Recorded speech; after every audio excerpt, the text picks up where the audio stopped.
ஜெபிப்போம். எங்கள் அன்பின் பரம தகப்பனே, துதிக்கிறோம், சோத்திருக்கிறோம். அநாதி சிநேகத்தினாலே எங்களை சிநேகித்து காரணத்தினாலே எடுத்துக்கொண்டவரே சோத்திருக்கிறோம். எங்கள் மேலே கொண்ட அன்பினாலே ஒரே பரான குமாரனா இயேசுவை எங்களுக்கு அந்த பூமியில் இரட்சகராக தந்தள்ளி இவ்வளவு பேர் தான் ரட்சிப்பை இலவசமாக கொடுத்தவரே துதிக்கிறோம், சோத்திருக்கிறோம். அந்த இயேசுவின் மூலமாக கொடுத்த எல்லா உன்னதத்தின் ஆசீர்வாதங்கள், பூமிக்குரிய நன்மைகள் யாவற்றிற்காக நன்றி. இப்பொழுது நாங்கள் தியானிக்கிற வேத வசனத்தை எங்களுக்கு ஆசீர்வாதமாக்கித்தாங்க. இயேசுவின் நாமத்தில் வேண்டுகிறோம் பரமபிதாவே, ஆமென்.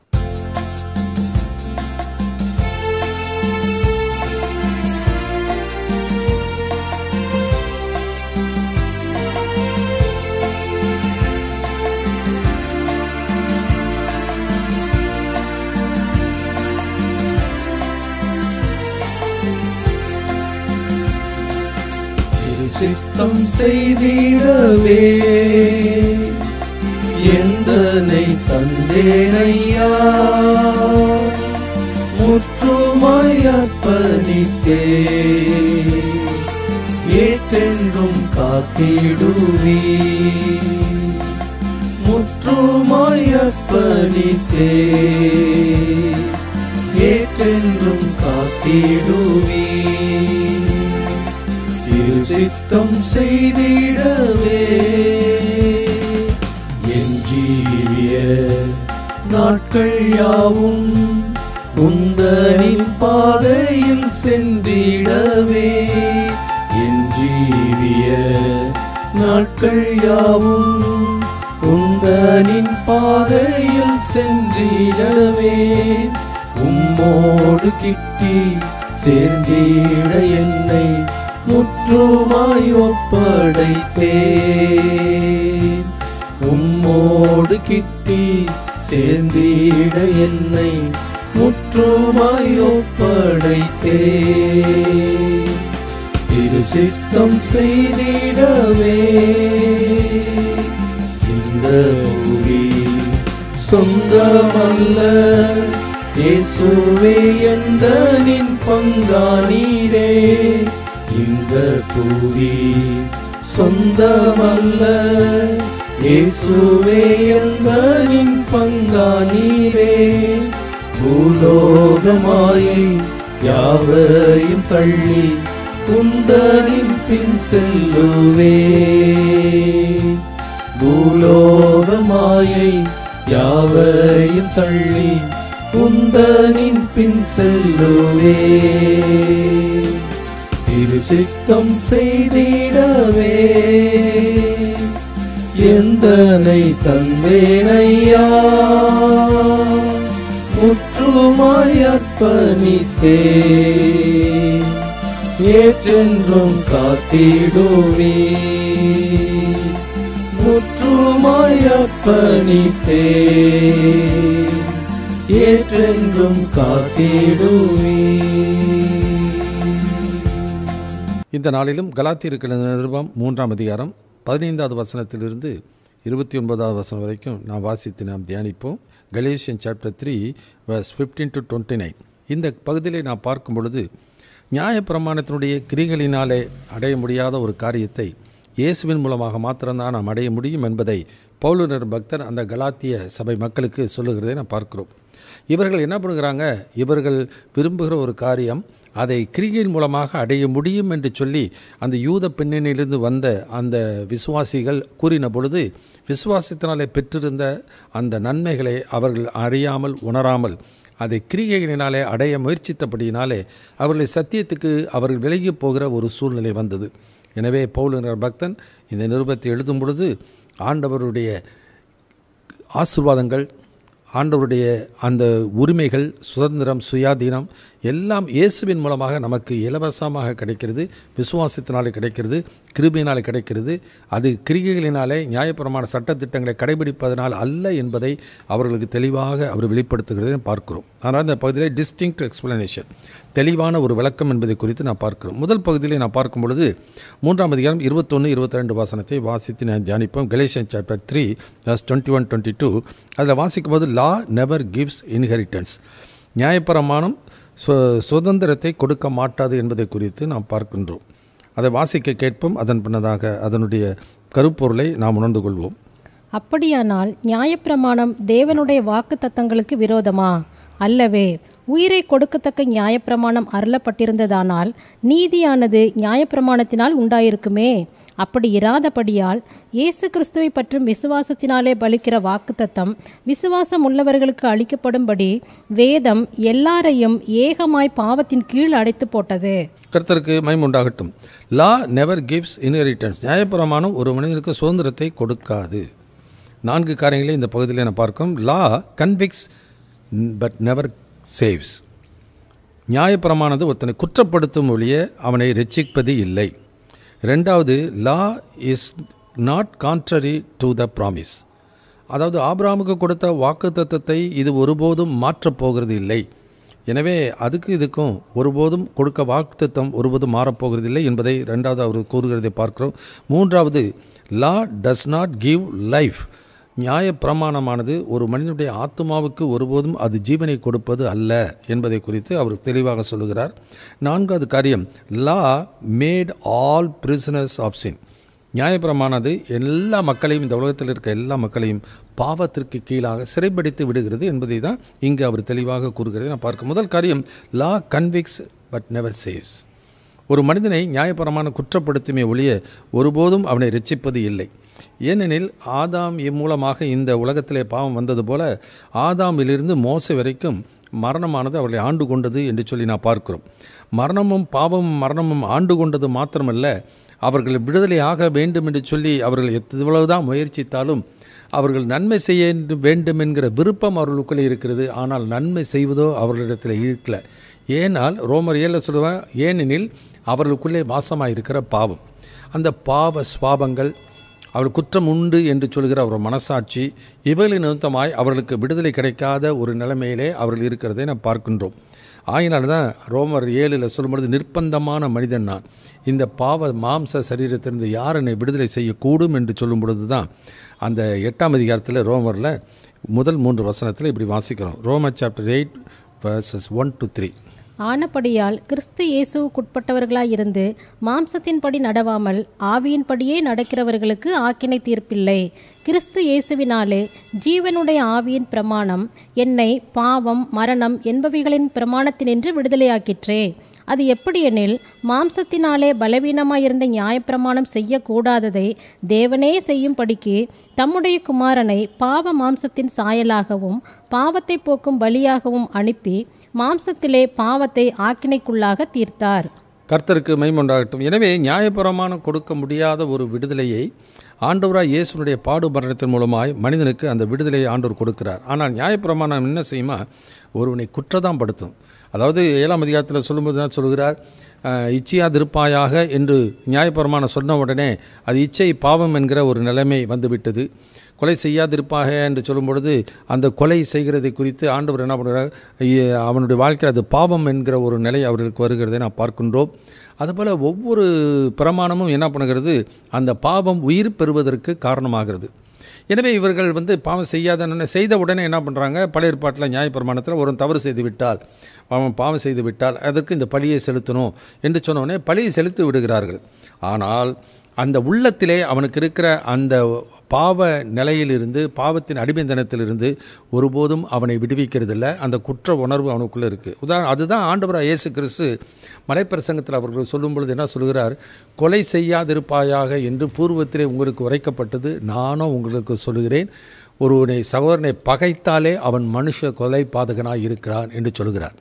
எனவே விபச்சாரம் செய்யாதிருப்பாயாக என்று பூர்வத்தில் உங்களுக்கு உரைக்கப்பட்டது நானோ உங்களுக்கு சொல்கிறேன், ஒரு ஸ்திரீயை இச்சையோடு பார்க்கிற எவனும் அவளோடு கூட விபச்சாரம் செய்தாயிற்று என்று சொல்லி, அதாவது நியாயப்பிரமாணம் என்ன பண்ணுகிறது, அவர்களுடைய கிரிகைகளை அது கட்டுப்படுத்த பார்க்கிறது. ஆனால் ஆண்டவராக இயேசுனுடைய பிரமாணமோ ஆவியின் பிரமாணமோ அவருடைய மனதையே அவர்கள் சீர்படுத்துகிறதை, மனதின் எண்ணங்களையே சீர்படுத்தி சிறப்படுத்துகிறதை நாம் பார்க்கின்றோம். ஆகையினாலே லா கன்விக்ஸ் பட் நெவர் சேவ்ஸ். ஆனால் இயேசுனுடைய பிரமாணமோ இயேசுவின் மூலமாக நமக்கு கிடைக்கிறதோ, விசுவாசத்தினால் நமக்கு கிடைக்கிறதோ, கிருபையினால் கிடைப்பதோ ஒரு மனிதனை ரட்சிக்கிறது. அதனால தான் ரட்சிக்கப்பட நாங்கள் என்ன செய்யணும், கர்த்தராகிய இயேசுவை விசுவாசி, அப்பொழுது நீயும் உன் வீட்டாரும் ரட்சிக்கப்படுவீர்கள் என்று சொல்கிறதை நான் பார்க்கிறோம். லூக்கா எழுதின சுவிசேஷத்தில் 7ஆம் அதிகாரத்தில் 36-37 வசனத்தை வாசிக்கிறோம். Look chapter 7 verse 36 and 37. பரிசேயரில் ஒருவன் தன்னுடனே போஜனம் பண்ண வேண்டும் என்று அவரை வேண்டிக் கொண்டான். அவர் அந்த பரிசேயனுடைய வீட்டில் பிரவேசித்து பந்தியிருந்தார். அப்பொழுது அந்த ஊரில் இருந்த பாவியாகிய ஒரு ஸ்திரீ அவர் பரிசேயன் வீட்டிலே பந்தியிருக்கிறதை அறிந்து ஒரு பரணியில் பரிமள தைலம் கொண்டு வந்து அவருடைய பாதங்களின் அருகே பின்னாக நின்று அழுது கொண்டு அவருடைய பாதங்களை தன் கண்ணீரினால் நனைத்து தன் தலைமயிரினால் துடைத்து அவருடைய பாதங்களை முத்தம் செய்து பரிமள தைலத்தை பூசினாள். இந்த சம்பவம் எல்லாருக்கும் தெரியும். அப்பொழுது அந்த பரிசேயன் என்ன பண்ணுகிறான், இவள் தீர்க்கதரிசி ஆயிற்று, தன்னை தொடுகிறவள் இன்னார் என்று அவருக்கு தெரியாதா என்று சொல்லி அவன் என்ன பண்ணுகிறான், இவள் பாவியாக இருந்த ஸ்ரீ என்று சொல்லி அவளை பாவியாக தான் அவர்களை பார்க்கிறார். ஆனால் ஆண்டவர் என்ன சொல்கிறார், 47வது வசனம் 48வது வசனத்தை இப்படி வாசிக்கிறோம், 47 and 48. ஆதலால் நான் உனக்கு சொல்லுகிறேன், இவள் செய்த அநேக பாவங்கள் மன்னிக்கப்பட்டது, இவள் மிகவும் அன்பு கூர்ந்தாளே. எவனுக்கு கொஞ்சம் மன்னிக்கப்படுகிறதோ அவன் கொஞ்சமாய் அன்பு கூறுவான் என்று சொல்லி அவளை நோக்கி உன் பாவங்கள் மன்னிக்கப்பட்டது என்றார். கர்த்தருக்கு மகிமை உண்டாகட்டும். என்றைக்கு அந்த பரிசேயர்கள் பாவிகள் என்கிற மற்ற மக்களை அற்பமாக என்கிறவர் மாத்திரமல்ல, அவர்கள் இழிவாக நடத்துகிற ஒரு மக்கள். பரிசேயர்கள் எப்போதுமே தாங்கள் தான் பரிசுத்தம், நாங்கள் தான் நீதிமான்கள் என்று சொல்லி அவர்கள் அநேக சடங்குகள் சம்பிரதாயங்களை செய்து கொண்டிருந்த மக்கள். லூக்கா 18:9 வாசிக்கும் பொழுது அந்த பரிசேயன் ஆயக்காரனை குறித்த சம்பவத்தை அங்கே ஆண்டவர் சொல்லுகிறதை நாம் பார்க்கின்றோம். எனவே இப்படிப்பட்ட ஒரு நிலையில் இருந்தவன் அந்த பாவியாகிய ஸ்ரீ இந்த மக்களையெல்லாம் கொஞ்சம் கூட அவர் கருத்தில் கொள்ளாமல் நேரடியாக இயேசுனிடத்தில் வந்து அந்த நிச்சயமாய் இயேசுனிடத்தில் வந்தால் அவர் மன்னிப்பார், இயேசுனிடத்தில் வந்தால் அவர் இரக்கம் பாராட்டுவார், இயேசுனிடத்தில் வந்தால் தனக்கு ரட்சிப்பு கிடைக்கும் என்கிற அந்த விசுவாசத்தோடு நம்பிக்கையோடு கூட அவர் என்ன பண்ணுகிறார், சுற்றி இருக்கிற மக்களை குறித்து கூட கவலை இல்லாமல் கொஞ்சம் கூட வெட்கப்படாமல் தைரியமாக வந்து அவருடைய பாதப்படியில் வந்து அழுது கண்ணீரை துடைக்கிறதை பார்க்கின்ற கண்ணீரினாலே. எனவே இந்த விசுவாசம்தான் அந்த மகளை ரட்சிக்கிறது. எனவே அந்த பரிசேயன் ஆண்டவரிடத்திலே வைத்த அன்பை காட்டிலும் அந்த ஸ்திரீயானவள் ஆண்டவர் மேலே வைத்த அன்பு தான் பெரிது என்று சொல்லி ஆண்டவர் அவளை பார்த்து சொல்கிறார், உன் பாவங்கள் உனக்கு மன்னிக்கப்பட்டது என்று சொல்லி. எனவே லா கன்விக்ஸ். அப்போ அந்த சட்டம் இதே தான் யோவான் 8ஆம் அதிகாரத்தில் நடக்கிற ஒரு சம்பவம். விபச்சாரத்தில் கையும் மையுமாக பிடிக்கப்பட்ட ஒரு ஸ்திரீயை அவரிடத்தில் கொண்டு வந்து என்ன சொல்கிறாங்க, நியாயப்பிரமாணம் கல்லால் இருந்து கொள்ள வேண்டும் என்று சொல்லுகிற, நீர் என்ன சொல்கிறீர் என்று சொல்கிறாங்க. அப்போ ஆண்டவர் உங்களில் பாவம் இல்லாத முதற்கல்லை எளிய கடவுள் என்று சொல்லிவிட்டு அவர்கள் கீழே உட்கார்ந்து எழுதும் பொழுது ஒவ்வொருவராய் தங்களுடைய இருதயத்தில் குத்தப்பட்டவர்களாகி அந்த கற்களை போட்டுவிட்டு அவர்கள் போய்விடுகிறார்கள். அப்போ ஆண்டவர் சொல்கிறார், நானும் உன்னை நியாயந்திருக்கிறதில்லை என்று சொல்லி ஆண்டவர் அவர்களை விடுவிக்கிறதை நாம் பார்க்கின்றோம். எனவே லா கன்விக்ஸ் ஒரு மனிதனை குற்றப்படுத்துமே ஒழிய ஒருபோதும் அவனுக்கு விடுதலை ரட்சிப்பை கொடுக்க. அதனால தான் இயேசு சொல்கிறார், நாங்கள் ஆபிரகாமுடைய சந்ததி என்று சொன்ன அந்த மக்களை பார்த்து அவர் சொல்கிறார், பாவம் செய்கிற எவனும் பாவத்துக்கு அடிமை. அது யாராக இருந்தாலும், நியாயப்பிரமாணத்தின் இஸ்ரவேல் மக்களாக இருந்தாலும், சபையில் இருக்கிற ஊழியர்களாக இருந்தாலும், எத்தனை ஆண்டுகள் விசுவாசிகளாக இருந்தாலும், என்ன வரங்களை உடையவர்களாக இருந்தாலும், பாவம் செய்கிற எவனும் வெளிப்புறமாக செய்யாவிட்டாலும் உள்ளபூர்வமாக அவர்கள் பாவம் செய்வார்களானால் அது இச்சையோ அல்லது ஆசைகளோ அல்லது தேவனுடைய சித்தத்துக்கு மாறான எந்த காரியமாக இருந்தாலும் அவன் அந்த பாவத்துக்கு அடிமையாகத்தான் இருக்கிறான். ஏன்னா மனிதனோ முகத்தை பார்ப்பான், கர்த்தரோ இருதயத்தை பார்க்கிறார், கர்த்தரோ ஆவிகளை நிறுத்து பார்க்கிறார் என்று வேதத்திலே வாசிக்கிறோம். எனவே அந்த உள்ளத்திலே உண்மை இருக்க விரும்புகிறார். எனவே இதையெல்லாம் ஆண்டவர் ஒரு நிறுத்து பார்த்து தான் அவனை ஆண்டவர் இரக்கம் பாராட்டுகிறார், கிருபை கூறுகிறார். எவன் மேல் இரக்கமாக இருக்க சித்தமாக இருக்கிறேனோ, எவன் மேல் கிருபையாக இருக்க சித்தமாக இருக்கிறேனோ அவன் மேல் கிருபையாக இருக்கிறார். ஆனால் அந்த விசுவாசம் இருந்தால் அவன் உள்ளத்திலே உண்மையுள்ளவனாக அவன் என்ன பண்ணுவான், ஆண்டவருக்கு ஏற்படைய ஒரு நிலையை அவன் அடைவான். அந்த அடையும் பொழுது தான் அவனுடைய வாழ்க்கையிலே அந்த விசுவாசம் அவரை ரட்சிக்கிறது என்று சொல்லி நாம் பார்க்கிறோம். ஆனால் நியாயப்பிரமாணம் குற்றப்படுத்தும், விசுவாசம் ஒருவனை ரட்சிக்கும். எனவே கிருபையினால் அது கிடைக்கிறது, கிரியைகளினாலே அல்ல. 2வது காரியம் வாசிக்கும் பொழுது லா is not contrary to the promise. அதாவது நியாயப்பிரமாணம் ஆபிரகாமுக்கு கொடுத்த வாக்குத்தத்தத்துக்கு ஒருபோதும் மாற்றாக கொடுக்கப்பட்டது அல்ல. இதை நான் புரிந்து 20ஆம் வசனத்தை வாசிக்கலாம். அதே 3ஆம் அதிகாரத்தில் 20ஆம் வசனம் வாசிப்போம். கலாத்தியர் 3:20. மத்தியஸ்தன் ஒருவனுக்குரியவன் அல்ல, தேவனோ ஒருவர். எனவே மத்தியஸ்தன் ஒருவனுக்குரியவர் அல்ல. மத்தியஸ்தன் என்று சொன்னால் 2 பேருக்கு இருக்கணும். ஆனால் இங்கே என்ன வாசிக்கிறோம், ஆபிரகாம் என்பவர் யூத மக்களுக்கு மத்தியஸ்தனாக இருந்தது, யூதனுக்கும் தேவனுக்கும் மத்தியஸ்தனாக இருந்தது மோசே. ஆனால் இங்கே ஆபிரகாமுக்கு தேவன் வாக்குத்தத்தம் கொடுக்கும்போது மத்தியஸ்தர் வேறு யாரும் இல்லை, தேவனே நேரடியாக ஆபிரகாமுக்கு வாக்கு கொடுக்கிறார். தேவனே மத்தியஸ்தராக இருக்கிறார், அந்த மத்தியஸ்தர் வேறு யாரும் இல்லை, ஆண்டவராய் இயேசு. எனவே ஒரு உடன்படிக்கைக்கு மத்தியஸ்தர் வரும்பொழுது எப்படி இந்த நியாயப்பிரமாண மக்களுக்கு அது தெரியும். நியாயப்பிரமாணம் மோசையின் மூலமாக கொடுக்கப்பட்டது என்பது அந்த மக்களுக்கு நல்லா தெரியும். அப்போ புதிய ஏற்பாட்டு பிரமாணம் இயேசுவின் மூலமாய் அவர்களுக்கு கொடுக்கப்பட்டது. இயேசுவே மத்தியஸ்தர், இயேசுவே தேவன், எனவே தேவன் ஒருவரே. எனவே இந்த புதிய ஏற்பாட்டு பிரமாணத்தின்படி அந்த வாக்குத்தத்தத்தை, அந்த ஆபிரகாமுக்கு கொடுக்கப்பட்ட வாக்குத்தத்தமானது ஒருபோதும் நியாயப்பிரமாணத்தினாலே அது மாற்றப்படவில்லை. ஏன்னா ஆதியாகம புஸ்தகத்தில் 12ஆம் அதிகாரத்தில் வாசிக்கிறோம், 1-2 வசனங்களை வாசிக்கிறோம். Genesis chapter 12 verse 2, 1 and 2. கர்த்தர் ஆபிராமை நோக்கி, நீ உன் தேசத்தையும் உன் இனத்தையும் உன் தகப்பனுடைய வீட்டையும் விட்டு புறப்பட்டு நான் உனக்கு காண்பிக்கும் தேசத்துக்கு போ. நான் உன்னை பெரிய ஜாதியாக்கி உன்னை ஆசீர்வதித்து உன் பேரை பெருமைப்படுத்துவேன். நீ ஆசீர்வாதமாய் இருப்பாய். உன்னை ஆசீர்வதிக்கிறவர்களை ஆசீர்வதிப்பேன், உன்னை சபிக்கிறவனை சபிப்பேன்.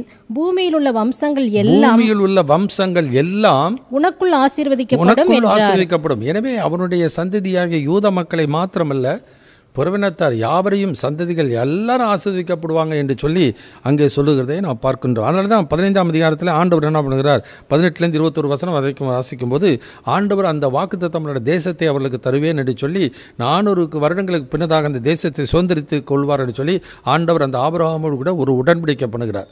அப்போ வாக்குத்தத்தம் கொடுத்தவரே வாக்குறுதியும் கொடுக்கிறதை நாம் பார்க்கின்றோம்.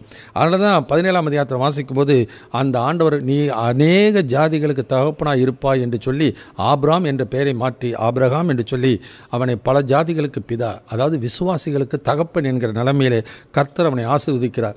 எனவே அந்த விசுவாசத்தினாலே அந்த ஆசீர்வாதம், அந்த வாக்குத்தத்தம் ஆபிரகாமுக்கும் அவனுடைய சந்ததிக்கு வருகிறது என்பது நியாயப்பிரமாணத்தினாலே ஒருபோதும் கட்டுப்படுத்தப்படுகிறதல்ல. நியாயப்பிரமாணம் ஒரு மனிதனுடைய வாழ்க்கையிலே ஒருபோதும் அந்த ஆசீர்வாதத்தை சுதந்திரித்துக் கொள்வதற்கு துணையாக இருக்கவே இருக்காது.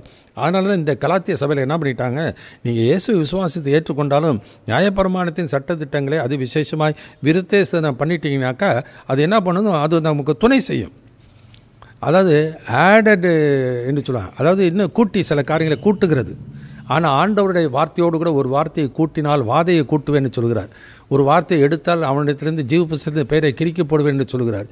தேவனோடு கூட ஒரு வார்த்தையை கூட்டவும் கூடாது, குறைக்கவும் கூடாது. அதனால தான் நியாயப்பிரமாணத்தை அழிக்க அல்ல நிறைவேற்றவே வந்தேன், ஒரு எழுத்தாகிலும் ஒரு எழுத்து உறுப்பாகிலும் அதில் ஒளிந்து போவதில்லை என்று மத்தேயு 5ஆம் அதிகாரத்தில் 17-18 வசனத்தில் இயேசு சொல்லுகிறதை நாம் பார்க்கின்றோம். எனவே லா is not contrary to the promise. எனவே அந்த வாக்குத்தத்தமானது ஆபிரகாமுக்கு விசுவாசத்தினாலே வந்ததை ஒழிய அவன் செய்த கிரிகளினாலேயோ அல்லது அவன் செய்த விருத்த சேதன உடன்படிக்கையினாலோ வந்தது அல்ல என்பதை தான் அங்கே பவுல் என்கிற பக்தன் எடுத்து கூறுகிறார். எனவே ஆபிரகாம் விசுவாசத்தினால் இந்த வாக்குத்தத்தை பெற்றிருக்க நீங்கள் விசுவாசித்து இயேசுனுடைய தேவனுடைய பிள்ளைகளாக மாறி இருக்கும்போது மறுபடியும் ஏன் அந்த கிரிகைக்கு போகிறீங்க என்பதை அவர்களுக்கு எடுத்து காட்டுகிறார். 3வது காரியம், அந்த 3ஆம் அதிகாரத்தில் 21வது வசனத்தை அப்படி வாசிக்கிறோம். Galatians chapter 3 verse 21. அப்படியானால் நியாயப்பிரமாணம் தேவனுடைய வாக்குத்தத்தங்களுக்கு விரோதமா? அல்லவே.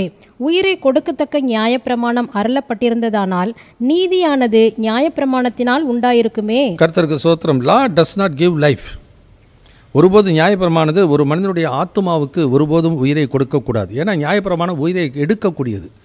ஏன்னாக்கா அவன் செய்கிற தவறுகளுக்கு பாவத்தின் சம்பளம் மரணம் என்று சொல்லி வேதத்தில் வாசிக்கிறோம். எனவே உயிரை எடுக்கக்கூடியது நியாயப்பிரமாணம், ஆனால் உயிரை கொடுக்கக்கூடியது புதிய ஏற்பாட்டு இயேசுனுடைய பிரமாணம் அல்லது தேவனுடைய பிரமாணம்.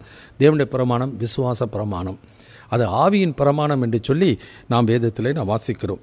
ஆகையினால தான் அந்த நற்செய்தியை தான் அங்கே பவுலுங்கிற பக்தன் புறவினத்தாருக்கு போய் அந்த சுவிசேஷமாக இயேசு அறிவிக்கின்றார். ஏனெனில் இயேசு சொல்லுகிறார், நானோ அவைகளுக்கு ஜீவன் உண்டாயிருக்கவும் அது பரிபூர்ணப்படவும் வந்தேன் என்று சொல்லுகிறார்.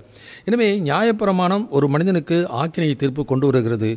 ஆனால் இயேசுடைய பிரமாணம் ஒரு மனிதனுக்கு விடுதலையும் வாழ்வையும் ஒரு மனிதனுடைய வாழ்க்கையை கொடுக்கிறதை நான் பார்க்கிறோம்.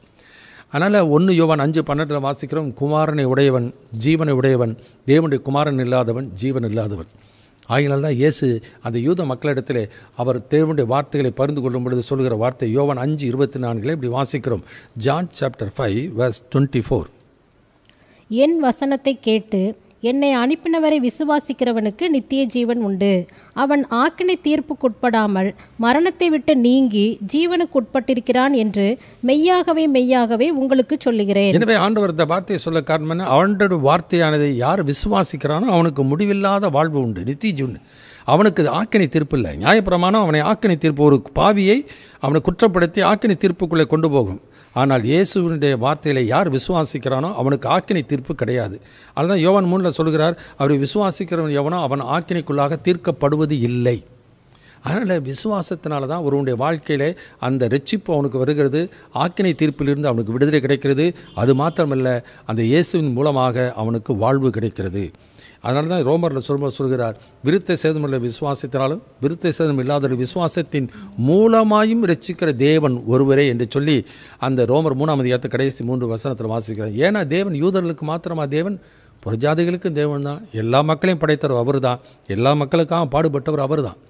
ஆகினால தான் பூமியின் எல்லை எங்கும் உள்ளவர்களை என்னை நோக்கி பாருங்கள், அப்பொழுது ரட்சிக்கப்படுவீர்கள், நானே தேவன், வேறு ஒருவரும் இல்லை என்று சொல்லி பழைய ஏற்பாட்டிலே ஏசாயா மூலமாக தேவன் இஸ்ரவேல் ஜனங்களுக்கு பேசும்பொழுது சொல்கிற வார்த்தையை நாம் பார்க்கின்றோம். அவர்கள் அப்பொழுதுனாச்சும் அவர்கள் உணர்ந்திருக்கணும். ஆனால் அதை உணரலை. ஆனால் உணர்ந்திருப்பார்கள் என்றால் அவர்கள் நியாயபரமான சட்டத்தை ஆண்டவர் கொடுத்திருந்தாலும் அந்த கொடுத்த சட்டத்தை கொடுத்த தேவன் மேலே இருக்கிற விசுவாசத்திலே அவர்கள் நிலைத்திருப்பார்கள். ஆனால் அவர்கள் சடங்காக சம்பிரதாயமாக அவர்கள் செய்தார்களே ஒழிய ஒருபோதும் ஆண்டவர் மேலே விசுவாசம் வைத்து அவர்கள் செய்யவில்லை. ஆகையால் தான் இயேசு வருகிற வரைக்கும் இன்றைக்கு வரைக்கும் அவர்கள் அந்த பிரமாணத்திலே வைராக்கியமாக இருந்தார்கள். ஆனால் அது அறிவுக்கேற்ற வைராக்கியம் இல்லை. ஏனெனில் கிறிஸ்து நியாயப்பிரமாணத்தினுடைய நிறைவாக முழுமையாக பூர்ணமானவராய் இருக்கின்றார். அந்த இயேசுவை விசுவாசித்தால் நியாயப்பிரமாணத்தினால் வருகிற நீதியை மாத்திரமல்ல, தேவனுடைய நீதியும் ஒருவன் அடைய முடியும். எனவே லா டஸ் நாட் கிவ்ஸ் லைஃப். எனவே இயேசு நியாயப்பிரமாணத்தினுடைய சட்டத்திட்டமானது ஒரு மனிதனுடைய ஆத்துமாவுக்கும் உயிரை கொடுக்கறதில்லை. ஆனால் இயேசுவின் மேல் வைக்கிற விசுவாசம் ஒருவனுக்கு ஆத்துமாவில் உயிரை கொடுக்கிறது மாத்திரமே நித்திய வாழ்வையும் அவனுக்கு கொடுக்கக்கூடியதாக இருக்கிறது. ஆயினால் தான் உனக்குள் சகல ஜாதிகளும் ஆசீர்வதிக்கப்படும் என்று சொல்லி அந்த ஆசீர்வாதம் இந்த உலகத்தோடு கூட போகிறதில்ல, அது நித்தியத்துக்கும் கிடைக்கின்ற ஒரு ஆசீர்வாதம். அதனால் தான் 1 யோவான் 2:25 வாசிக்கிறோம், நித்திய ஜீவனை அளிப்பேன் என்பதே அவர் நமக்கு பண்ணின வாக்குத்தத்தம் என்று சொல்லி நாம் பார்க்கின்றோம். அடுத்ததாக 4வது காரியம், law made all prisoners of sin. பிரமாணமானது, நியாயப்பிரமாணமானது எல்லாரையும் பாவத்திற்கு கீழாக சிறைப்படுத்துகிறது என்று சொல்லி நான் பார்க்கிறோம். ரோமருக்கு நிருபத்தில் நான் வாசிக்கிறோம் 3ஆம் அதிகாரம் 20ஆம் வசனம் வாசிக்கலாம். Roman chapter 3:20. இப்படி இருக்க பாவத்தை அறிகிற அறிவு நியாயப்பிரமாணத்தினால் வருகிறபடியால் எந்த மனுஷனும் நியாயப்பிரமாணத்தின் கிரியைகளினாலே தேவனுக்கு முன்பாக நீதிமானாக்கப்படுகிறதில்லை. இப்படி இருக்க நியாயப்பிரமாணம் இல்லாமல் தேவ நீதி வெளியாக்கப்பட்டிருக்கிறது. அதை குறித்து நியாயப்பிரமாணமும் தீர்க்க தரிசனங்களும் சாட்சியிடுகிறது. அது இயேசு கிறிஸ்துவை பற்றும் விசுவாசத்தினாலே பலிக்கும் தேவ நீதியே. விசுவாசிக்கிற எவர்களுக்குள்ளும் எவர்கள் மேலும் அது பலிக்கும். எனவே வித்தியாசமே இல்லை, வித்தியாசமே கிடையாது. யாரா இருந்தாலும் அந்த கள்ளன் ஆண்டவராக இயேசுவை பார்த்து, ஆண்டவரே உம்முடைய ராஜ்யத்தில் வரும்போது அடியை நினைத்தரலும். ஆனால் நியாயப்பிரமாணத்தின்படி, அந்த ரோம சட்டத்தின்படி அவன் குற்றவாளி, மரண தண்டனைக்கு உட்பட்டவன். ஆனால் இயேசு விசுவாசிக்கிறான். அந்த விசுவாசத்தை ஆண்டவர் அங்கே அங்கீகரிக்கிறார். அங்கீகரித்து இன்றே என்னுடன் கூட பரகதியில் இருப்பாய் என்று சொல்லி. எனவே இன்றைக்கு நம்முடைய வாழ்க்கையிலே அந்த சட்டத்திட்டங்களானது மனிதனை என்ன பண்ணுகிறதாம், அவனுடைய வாழ்க்கையிலே பாவத்துக்கு கீழாக கொண்டு வருகிறது. அதனால தான் ரோமருக்கு நிருபத்திலே பவுல் என்கிற பக்தன் சொல்லும் பொழுது அந்த விசுவாசத்தினால தான் ரோமர் 1:14 வாசிக்கிறோம், விசுவாசத்தினாலே நீதிமான் பிழைப்பான் என்று எழுதியிருக்கிறபடி விசுவாசத்தினாலே உண்டாகும் தேவ நீதி விசுவாசத்திற்கு என்று அந்த சுவிசேஷத்தினால் வெளிப்படுத்தப்பட்டிருக்கிறது. தேவனே அதை என்ன பண்ணுகிறார், அதை வெளிப்படுத்தியிருக்க. தேவன் மேல் விசுவாசம் வைப்பதற்கு படைப்புகளே படைத்த தேவன் ஒருவர் உண்டு என்று என்ன பண்ணுகிறார், படைப்புகளே வெளிப்படுத்துகிறது. அதாவது ஆண்டவர் நிறைய காரியங்களை சொல்கிறார். எந்த படைப்பாக இருந்தாலும் போய் கவனித்து பாருங்கள். ஆண்டவர் காகங்களை கவனித்து பாருங்கன்னு சொல்கிறார், காட்டு புஷ்பங்களை கவனித்து பாருன்னு சொல்கிறார். இன்றைக்கி எவ்வளோ காரியங்களை மனிதன் என்ன பண்ணுகிறதில்ல, ஆவிக்குரிய சிந்தை அவனுக்கு வருகிறதில்லை, பகுத்தறிகிற அறிவு இல்லை. அவனு உலக பிரகாரமாகவே விஞ்ஞான ரீதியாகவே பார்க்கிறானே ஒழிய ஆவிக்குரிய ரீதியாக இவைகளுக்கு பின்னதாக ஒருவர் இருக்கிறார். அப்போ படைத்தோடு இருக்கிறார். அந்த படைத்த தேவன் யார் என்கிற அந்த தாகமும் ஏக்கமும் இருக்குமானால் ஆண்டவர் பூமியில் தன்னை தேடுவர் உண்டோ என்று சொல்லி அவருடைய கண்கள் உலாவி வருகிறதாம். எனவே பக்தி உள்ள எவனையும் கர்த்தர் தமக்கென்று தெரிந்து கொள்கிறார். எனவே தேவனுடைய பாரபட்சம் இல்லவே இல்லை. எந்த ஜனத்தினாலையும் அவருக்கு பயந்து யார் அவரை தேடுகிறானோ அவனுக்கு ஆண்டவர் உண்மையுள்ளவராய் உத்தம தன்னை அவனுக்கு வெளிப்படுத்துகிறார். அது கொர்நேலியு நல்ல ஒரு உதாரணம். எனவே அந்த தேவ பக்தி தேவ பயம் உள்ளவனாக அவன் இருந்தான். எனவே அப்படிப்பட்டவனுக்கு தேவன் என்ன பண்ணுறார், தம்முடைய தூதனை அனுப்பி அவர்களுக்கு பேதுருவை மூலமாக அந்த சுவிசேஷத்தை அவர்களுக்கு அறிவிக்கிறார்கள். அவர்கள் விசுவாசிக்கிறார்கள், அவர் ரட்சிக்கப்படுகிறார்கள்.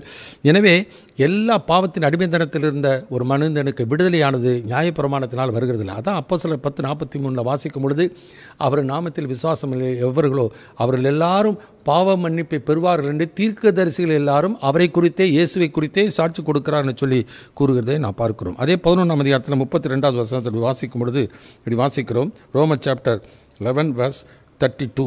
எல்லார் மேலும் இரக்கமாய் இருக்கத்தக்கதாக தேவன் எல்லாரையும் கீழ்ப்படியாமைக்குள்ளே அடைத்து போட்டார். ஏன்னா ஒரே மனிதனாலே பாவத்தினாலே மரணம் இந்த உலகத்தில் பிரவேசித்துவது. என்ன பாவம் செய்தார்கள்? 3:23 வாசிக்கிறோம். எல்லாரும் பாவம் செய்து தேவ மகிமை அற்றவர்களாகி இலவசமாய் கிறிஸ்து இயேசுவுள்ள மீட்பை கொண்டு, இயேசுடைய இரத்தத்தினாலே கிறிஸ்து இயேசுவுள்ள மீட்பை கொண்டு நீதிமான்கள் ஆக்கப்படுகிறார்கள். எல்லாரும் பாவம் செய்து தேவ மகிமை அற்றவர்கள். அப்படின்னா என்னன்னாக்கா, உதாரணமாக ஒரு பள்ளியில் படிக்கிறாங்க. படிக்கிற எல்லாருமே 35 மார்க் தான் பாஸ் மார்க்னு வச்சுருந்தாங்க. 35 மார்க்கு கீழே எல்லாரும் வாங்கிட்டாங்க, எல்லாரும் ஃபெயில்.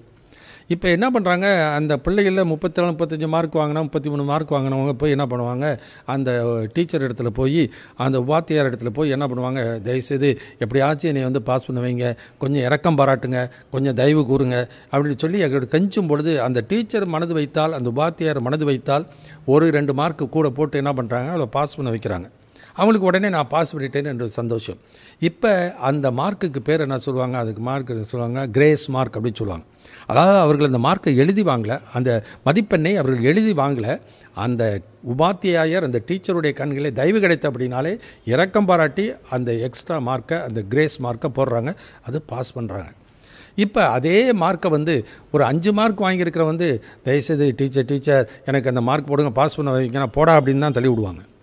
ஆனால் ஆண்டவராகிய கர்த்தர் ஒரு மனிதனை யாராக இருந்தாலும் பாரபட்சம் இல்லாதவர். அவன் 34 மார்க் வாங்கினவனாக இருந்தாலும் 3 மார்க் வாங்கினவனாக இருந்தாலும் எல்லார் மேலும் தேவன் இரக்கமாக இருக்கத்தக்கதாக, எல்லார் மேலும் ஆண்டவர் இரக்கம் பாராட்டி அவர்களை ரட்சிக்கத்தக்கதாக, அவர் கிருபையின் ஐஸ்வர்யத்தின்படியே கிருபையினாலே அவர்களை ரட்சிக்கிறார். அதான் எபேசியர் 2:8 வாசிக்கிறோம்.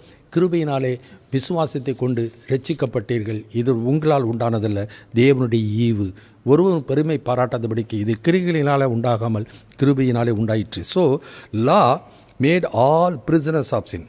அதனால தான் இயேசு யோவான் 8ஆம் அதிகாரத்தில் அந்த இஸ்ரவேல் ஜனத்தில் சொல்கிறார், பாவம் செய்கிற எவனும் பாவத்துக்கு அடிமை என்று சொல்கிறார்.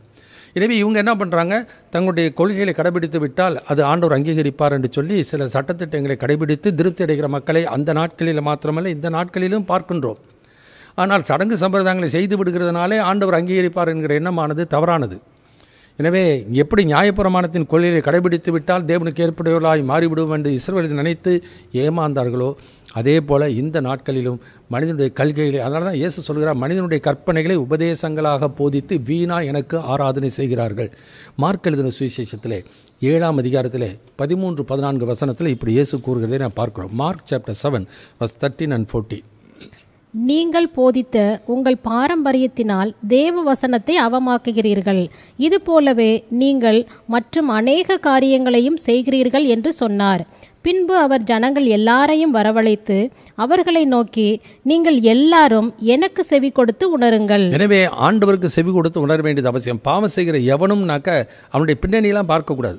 தனக்கும் தேவனுக்கு இருக்கிற நிலைமை, ஆவிக்குரிய நிலைமை எப்படி இருக்கிறது என்பதை சீர்தூக்கி பார்த்து கொள்ளுதல் அவசியம். அதனால தான் அப்பரசத்தை குறித்து ஆண்டவர் சொல்லும் பொழுது, அங்கே 1 கொரிந்தியர் 11ஆம் பவுல் என்ற பக்தன் சொல்லும் பொழுது, நம்மை நாமே நிதானித்து அறிந்தோமானால் நியாயத்திற்கப்பட மாட்டோம். ஆனால் அவ்விதமாய் நிதானித்து அறிகிற மக்கள் இன்றைக்கு எவ்வளோ பேர்? இன்றைக்கு அவங்க என்ன நினச்சிட்டாங்க, அப்பரசத்தில் பங்கு பெற்றுட்டாக்கா என் மாம்சத்தை புசித்து ரத்தத்தை பானம் பண்ண நித்திய ஜீவன் உண்டு என்று அந்த வசனத்தை எடுத்துக்கிட்டு என்ன பண்ணுறாங்க, தங்களை நிதானித்து அறிகிறது இல்லை, தங்களை ஆண்டவரோடு கூட இருக்கிற உறவை சீர்படுத்தி கொள்கிறது இல்லை. அதனால் 2 கொரிந்தியர் 6:1 சொல்கிறார், தேவனுடைய கிருபையை நீங்கள் விருதாவாய் பெறாதபடிக்கு உடன் வேலையாட்களுக்காக நாங்கள் புத்தி சொல்கிறோம், இப்பொழுதே அனுக்கிற காலம், இப்பொழுதே ரட்சணை நாள். அப்போ ஆண்டவரோடு ஒப்புரவாகாமல் அந்த பந்தியில் பங்கு பெற்றால் ஒருபோதும் அவர்களுக்கு ஆசீர்வாதம் வரப்போவதில்லை. யூதாசை போல அவர்கள் தேவனுடைய கிருபையை போக்கடித்துக் கொள்கிறார்கள். இதே தான் இஸ்ரவேல் ஜனங்கள் செய்த தவறு. சடங்கு சம்பிரதாயங்களும் அது ஆண்டவர் ஏற்படுத்தினது தானே, அந்த பண்டிகைகள் ஆண்டவர் ஏற்படுத்தினது தானே, இந்த பலிகள் ஆண்டவர் தானே தெரிந்து கொண்டது, இந்த ஜனம் ஆண்டவர் தானே இந்த தேவாலயத்திலே ஆண்டவருடைய பிரசனம் இருந்தது என்று சொல்லி இதிலே வெளிப்புறமான காரியத்தில் திருப்தி அடைந்தார்களே, உள்ளபூர்வமாக அவர்களுக்கும் ஆண்டவருக்கும் இருக்கிற உறவை அவர்கள் சீர்தூக்கி பார்க்கிறதில்லை. ஆனால் ஆபிரகாம் விசுவாசித்தார், ஆண்டவரோடு கூட நல்ல உறவு. ஏனோக்கு 300 வருஷம் தேவனோடு கூட சஞ்சரித்தார் என்று சொல்லி நான் பார்க்கிறோம். எனவே இன்றைக்கு நம்முடைய வாழ்க்கையிலே கர்த்தரோடு கூட இருக்கிற உறவானது ஆவி பிரகாரமாக இருக்கணும். 1 கொரிந்தியர் 6ஆம் அதிகாரத்தில் 16-17 வசனம் வாசிக்கும் பொழுது, கர்த்தரோடு கூட இசைந்து இருக்கிறவன் அவருடனே கூட ஒரே ஆவியாக இருக்கிறான், உள்ளபூர்வமாக. அதனால தான் தாவீது சொல்கிறார், தவறு செய்த பின்னதாக சொல்லுகிறார், உள்ளத்திலே உண்மை இருக்க விரும்புகிறேன். பழியை செலுத்தினாக்க செலுத்துவேன், ஆனால் தகலப்பணியும் உங்களுக்கு பிரியமானதல்ல, நொறுங்குண்டதும் நறுங்குண்டதுமான ஆவியை நீ புறக்கணீர். அப்போ உண்மையான மனம் திரும்புதல், உண்மையான மனஸ்தாபம் இருந்து பிரயோஜனம் இல்லை. மனம் திரும்பி ஆண்டோருக்கு ஏற்புடைய நிலையை அவன் ஒப்புரவாகுதல் மூலமாக ஆண்டோட இரக்கத்தை பெற்றுக்கொள்ளாத பட்சத்தில் கிருபை அவனுக்கு கிடைக்கவே கிடைக்காது. அதனால தான் law made all prisoners of sin. அவனுக்கு ஒருபோதும் அவனுடைய வாழ்க்கையில் விடுதலை கொடுக்கல, சிறைப்படுத்தி விடுகிறது. எனவே குமாரன் விடுதலையாக்கினால் மெய்யான விடுதலை அவனுக்கு நியாயப்பிரமாணத்தினால் அல்ல, கிருபையினாலே இயேசுவை விசுவாசிக்கிறதுனால அவனுக்கு கிடைக்கிறதுன்னு சொல்கிறார். ரெண்டாவது காரியம் வாசிக்கும் பொழுது 3ஆம் அதிகாரத்தில் 23-25 வசனம் வரைக்கும் வாசிக்கலாம். கலேசியன் சாப்டர் 3 verse 23-25. ஆதலால் விசுவாசம் வருகிறதற்கு முன்னே வெளிப்பட போகிற விசுவாசத்திற்கு ஏதுவாக நாம் அடைக்கப்பட்டவர்களாய் நியாயப்பிரமாணத்தின் கீழ் காவல் பண்ணப்பட்டிருந்தோம். இவ்விதமாக நாம் விசுவாசத்தினாலே நீதிமான்கள் ஆக்கப்படுவதற்கு நியாயப்பிரமாணம் நம்மை கிறிஸ்துவினிடத்தில் வழிநடத்துகிற உபாத்தியாய் இருந்தது. விசுவாசம் வந்த பின்பு நாம் உபாத்திக்கு கீழானவர்கள் அல்லவே. கர்த்தருக்கு மகிமை உண்டாகட்டும். ரெண்டாவது காரியம் லா கண்ட்ரோல்ஸ். பிரமாணங்கள் ஒருவர்களை கட்டுப்படுத்துகிறது. 3 காரியங்கள் வாசிக்கிறோம். எது வரைக்கும் கட்டுப்படுத்துகிறது? டில் ஃபெய்த் இஸ் ரிவீல். விசுவாசமானது வெளிப்படுத்துகிற வரைக்கும் நியாயப்பிரமாணம் ஒருவனை கட்டுப்படுத்துகிறது. ரெண்டாவது காரியம் டில் மேசியா கம்ஸ். மேசியா வரும் வரை நியாயப்பிரமாணம் ஒருவனை கட்டுப்படுத்துகிறது. 3வது காரியம் வாசிக்கும்போது till a child comes of age. ஒரு வயது வருகிற வரைக்கும் நியாயப்பிரமாணமானது அவனை கட்டுப்படுத்துகிறதை நாம் பார்க்கிறோம். அவனை மாத்திரமல்ல, இது ஒரு உதாரணமாக, ஒரு திருசாந்தமாக இந்த பகுதியிலே நாம் அதை பார்க்கிறோம். எப்படி என்றால் டில் ஃபெய்த் இஸ் ரிவீல். அதாவது விசுவாசம் என்பது வெளிப்படுகிற வரைக்கும் அந்த நியாயப்பிரமானது கட்டுப்படுத்தும். எப்படின்னாக்கா இயேசு மேல் வைக்கிற விசுவாசம். அதனால தான் இயேசு சொல்லுகிறார், அந்த யோவான் ஸ்நானகன் சொல்லும் பொழுது மார்க் 1:15 வாசிக்கும் போது, காலம் நிறைவேறிற்று, தேவனுடைய ராஜ்யம் சமீபமாயிற்று, மனம் திரும்பி சுவிசேஷத்தை விசுவாசியுங்கள். சுவிசேஷத்தை இன்றைக்கு யார் விசுவாசிக்கிறார்? அந்தந்த சபையில் சொல்கிற கொள்கைகளையும் போதனைகளையும் தான் விசுவாசித்தாங்க. இப்போ இயேசு வாழ்ந்த நாட்களிலே பரிசேயர்களுக்கென்ற உபதேசம், சதுசேயருக்கென்ற உபதேசம், ஏரோதுடைய உபதேசம், பிடித்த மாவு என்று சொல்லப்படுகிற உபதேசங்கள், இவ்விதமான உபதேசங்கள் இருந்தபடினாலே அந்த உபதேசத்தின் அடிப்படையில் தான் ஆண்டவர் மேலே விசுவாசம் வைத்தார்கள். ஆனால் பவுல் சொல்கிறார், 1 கொரிந்தியர் 15 சொல்கிறார், நான் உங்களுக்கு பிரசங்கித்த பிரகாரமாய் நீங்கள் அதை கை கொள்வீர்களானால் அதனாலே ரட்சிக்கப்படுவீர்கள், மற்றபடி உங்கள் விசுவாசம் வருதா? இன்றைக்கி யோசித்து பார்ப்போமே. இன்றைக்கி அந்த கலாத்தியர்கள் சுவிசேஷத்தை சிலுவையில் அறையப்பட்ட இயேசுவை பிரசங்கித்த பொழுது விசுவாசித்து ரட்சிக்கப்பட்டார்கள், நீதிமான்கள் ஆக்கப்பட்டார்கள், தேவனுக்கு ஏற்புடைய நிலைந்த மக்கள் ஆத்மா உயிர்ப்பிக்கப்பட்டவர்கள். எனவே அப்படிப்பட்ட ஒரு பாக்கியம் அவர்களுக்கு கிடைத்திருக்கும் பொழுது அவர்கள் மறுபடியும் பிரமாணத்துக்குள்ளே போகும் பொழுது எப்படி அவர்கள் ஆவியில் ஆரம்பித்து மாம்சத்தில் முடிக்கப் போகிற ஒரு நிலைமை ஆயிற்று. புத்தி இல்லாத கலாத்தியர் என்று சொல்லி புத்தியீனமான செய்த காரியங்களை அவர் கடிந்து கொள்கிறதை நாம் பார்க்கின்றோம். எனவே விசுவாசமானது இயேசுவின் மூலமாக தான் என்ன பண்ணப்படுகிறது? வெளிப்படுத்தப்படுகிறது. அதனால் ஏனெனில் தேவனை ஒருவனும் ஒரு காலம் கண்டதில்லை. யோவான் 1:18 வாசிக்கிறோம், தேவனை ஒருவனும் ஒரு காலம் கண்டதில்லை, அவருடைய மடியில் இருக்கிற ஒரே பேரான குமாரனே அவரை நமக்கு வெளிப்படுத்துகிறார். எனவே அந்த இயேசுவை விசுவாசிக்கும் பொழுது என்னை ஏற்றுக்கொள்கிறவன் என்னை அனுப்பினவரை ஏற்றுக்கொள்கிறான். யோவான் 8:24 சொல்கிறார், நானே அவரென்று நீங்கள் விசுவாசியாவிட்டால் உங்கள் பாவங்களிலே சாவீர்கள் என்று சொல்கிறார். யார் அவர்? அவர் தான் பழைய ஏற்பாட்டிலே இஸ்ரவேல் ஜனங்களோடு கூட பேசினவர். எருசலேமே எருசலேமே, தீர்க்கதரிசிகளை கொலை செய்கிறவளே, கோழி தன் கஞ்சுகளை தன் செட்டையின் கீழே கூட்டி சேர்த்து கொள்ளும் வண்ணமாய் எத்தனை முறையோ உன்னை சேர்த்துக்கொள்ள மனதாக இருந்தேன், உனக்கோ மனதில்லாமல் போயிட்டு. அப்போ செட்டையின் நிலையிலே வைத்து பாதுகாக்க ஆண்டவர் விரும்புகிறார். அவர்களோ அந்த ஆண்டவருடைய அடைக்கலத்தை விட்டுவிட்டு தங்கள் விருப்பத்துக்கு வாழ ஆரம்பித்தார்கள். அதனால தான் ஆண்டவர் சமாதானக்காரன் வருமளவும் அங்கே அவர்களிருந்து ஆண்டோடைய இரக்கமானது அவர்களை விட்டு விலகுகிறது. ஆண்டவர் கிருபையை அவர்கள் போக்கடித்துக் கொள்கிறார்கள். அதுதான் கண்ணீர் விட்டு சொல்கிறார், உனக்கு கொடுக்கப்பட்ட இந்த நாளிலாகிலும் உன் சமானத்துக்கு அடுத்தவை நீ அறிந்திருந்தாயானால் நலமாயிருக்கும், இப்பொழுது அவையில் உன் கண்களுக்கு மறைவாயிருக்கு. விசுவாசிக்கலை, இயேசு விசுவாசிக்கலை. அவர் தன்னுடைய ஊழியத்திலே அவர் சொன்ன வார்த்தைகளே விசுவாசிக்கலை, அவர் செய்த கிரிகைகள் மூலமாக கூட விசுவாசிக்கலை. ஆனால் அவரிடத்தில் சுகம் பெற்றுக்கொண்டாங்க, அவரிடத்தில் அற்புதத்தை கண்டார்கள். இன்றைக்கு அதே விதமாக தான் சுகத்துக்கும் அற்புதத்துக்கும் தான் இயேசு வேணுமே ஒழிய ஆன்மீக விடுதலை கிடைப்பதற்கு இயேசு விசுவாசிக்கிறவர்கள் மிக மிக சொற்பம். இன்றைக்கு அதிகமான பேர், அந்த ஊழியர்கள் அதிகமாக இயேசுவை எதற்கு தான் முன்னிறுத்துகிறாங்க? சிலுவையில் அறைக்கப்பட்ட இயேசுவை கூட அவர்கள் எதற்காக தவறான காரியத்துக்காக இன்றைக்கு அவர்கள் உபதேசிக்கிறதை பார்க்கிறோம். எனவே அங்கே அவருடைய தழும்புகளினாலே குணமானீர்கள் என்று சொல்லி அந்த சரீர சுகத்தைக்கு அவர்கள் முன்னிறுத்துகிறார்கள். அவர்கள் கிறிஸ்துவின் சிலுவைக்கு பகைஞர் என்று அநேக தரம் சொன்ன, இப்பொழுது கண்ணீரோடு கூட சொல்லுகிறேன், அவருடைய முடிவு அழிவு என்று சொல்லி பிலிப்பியர் 3ஆம் அதிகாரத்தில் பவுல் என்கிற பக்தன் சொல்லுகிறார். எனவே சிலுவையில் பாடுபட்டு மரித்தது சுகம் கொடுப்பதற்காக அல்ல. ஏன்னா ஆண்டவர் சிலுவையில் வருவதற்கு முன்னதாகவே அற்புதம் செய்திருக்கிறார், சுகத்தை கொடுத்திருக்கிறார். அதற்கு முன்னதாக பழைய ஏற்பாட்டிலே அந்த தீர்க்க தரிசனத்தை கொண்டு அற்புதங்களை ஆண்டவர் செய்திருக்கிறார். எனவே சிலுவையில் அறையப்பட்டது, பாடுபட்டு மரித்தது இந்த சுகத்திற்காக அல்ல, இந்த உலக காரியத்திற்காக அல்ல, ஆவிக்குரிய ஆசீர்வாதத்தை பெற்றுக்கொள்ள, ஆத்மீக ரட்சிப்புக்காக, நித்திய வாழ்வை பெற்றுக்கொள்வதற்காக தான் ஆண்டவர் கல்வாரி சிலுவையிலே பாடுபட்டு மரித்து அந்த ரட்சிப்பை கொடுத்தார். நாம் பாவத்துக்கு செத்து தேவனுடைய நீதிக்கென்று பிழைக்க, தேவனுக்கு ஏற்புடைய நிலையை அடைவதற்காக இயேசு தாமே தம்முடைய சரீரத்தில் நம்முடைய பாவங்களை சுமந்தார். மத்திய 8:19 வாசிக்கும் பொழுது 16-17 வசனத்தில் வாசிக்கும் பொழுது வியாதிகளை சுமந்தார் என்றால் அது ஒரு பாரத்தை ஒரு சுமக்கிறது என்பது சொல்லும் பொழுது அவர்களுக்கு இருந்த பாரத்தை அவர் என்ன பண்ணுகிறார், அவர் நீக்கி அவர்களுக்கு சுகத்தை கொடுக்கிறார்.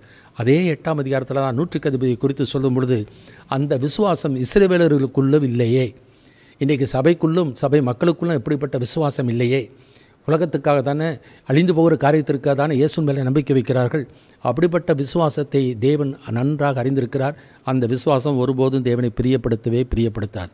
இம்மைக்காக மாத்திரம் கிறிஸ்து இயேசு மேலே நம்பிக்கையுள்ளவர்களாக இருந்தால் மற்ற எல்லாரையும் காட்டிலும் பிரதிபிக்கப்படத்தக்கவர்களாக இருப்போம். எனவே விசுவாசமானது தேவன் மேலே வைக்கிற விசுவாசம் இயேசுவின் மூலமாக வெளிப்படுத்தப்படுகிறது. இயேசுவின் மேலே வைக்கிற விசுவாசம் சுவிசேஷத்தின் மூலமாக இன்றைக்கு பரிசுத்த ஆவியானவர் அதை வெளிப்படுத்துகிறதை நான் பார்க்கிறோம். அதுதான் ரோமர் 1:17 வாசிக்கிறோம். அந்த 16-17 இப்படி வாசிக்கிறோம். Roman chapter 1:16 and 17. கிறிஸ்துவின் சுவிசேஷத்தை குறித்து நான் வெட்கப்படேன்.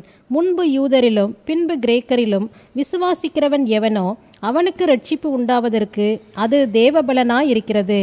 விசுவாசத்தினாலே நீதிமான் பிழைப்பான் என்று எழுதியிருக்கிறபடி விசுவாசத்தினால் உண்டாகும் தேவ நீதி விசுவாசத்திற்கென்று அந்த சுவிசேஷத்தினால் வெளிப்படுத்தப்படுகிறது. கர்த்தருக்கு மகிமை உண்டாகட்டும். எனவே வெளிப்படுத்தப்பட்ட அந்த சுவிசேஷத்தினுடைய சத்தியத்தை, அந்த இயேசு கிறிஸ்துவை யார் விசுவாசிக்கிறானோ அவனுக்கு ஆண்டவருடைய இரக்கம் கிருபை கிடைக்கும். ஆனால் சட்டத்திட்டமானது, நியாயப்பிரமானது அவனை கட்டுப்படுத்துகிற அநேக சட்ட இன்றைக்கு அதே விதமாக தான் நிறையா சபைகளிலே சட்டத்திட்டங்களை போடுகிறார்கள்.